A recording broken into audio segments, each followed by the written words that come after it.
ଗହଣରେ ଅଛନ୍ତି ଆଉ ଜଣେ ମାननीय श्री जयतीर्थ जगदला आमर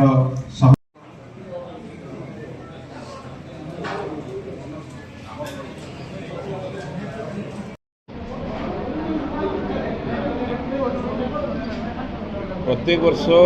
ज्येष्ठ कृष्ण द्वितीया दिन महर्षि देवर्षि नारदकर जन्मदिन अवसर रे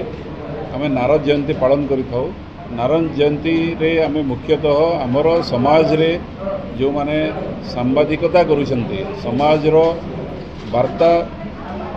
विभिन्न वर्गों भितर पहुँचुछन्ति एवं समाज रे एक संवाद सकारात्मक संवाद एवं समाज गठन राष्ट्र गठन पाई तांकर प्रमुख भूमिका से निभाउछन्ति। तांकु आमे डाकिकरी सम्मानित करू, तांकु सहित बसिक कथबार्ता करी आमर विचार एवं भारतीय संस्कृति रे नारदकर जो स्थान अच्छी वार्तावह हिसाब रे संवाद परिवेशन हिसाब रे कौनसी घटनावली को लेकर ताकू सकारात्मक भाव में समाज गठन पाई किपरि परिवेशन करा जिवो एवं सत्यर उपस्थापना धर्म स्थापना पाई सत्य को किपरि भाव में निष्ठार सहित उपस्थापन करिवा एवं समाज रो विभिन्न वर्गर लोकों को अनुप्राणित करी तांको किपरि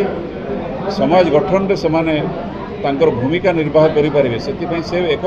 प्रेरणार स्रोत थे। आम जदि जहाँ आम पुराण रे पढ़ू आमर भारतीय साहित्य धर्मशास्त्र पढ़ुचु जदि ताकू आम तर्जमा करिवा ताहले से वार्ता विनिमय माध्यम रे समाज को किपरि गठन करिवा समाज रो उत्कर्षता समाज किपरि पाऊ ताकू से सबले संचालन करुथिले। ए प्रकार किसी विषय आम पुणी मने पकई करी तांकोटू आम प्रेरणा ग्रहण करिवा ए उद्देश्य रे आम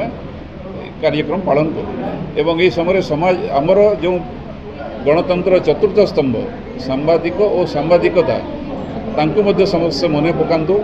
एवं तांकर उत्तर दायित्वबोध समाज प्रति किपरि जागरण हो ए प्रकार आम कार्यक्रम आम करूँ।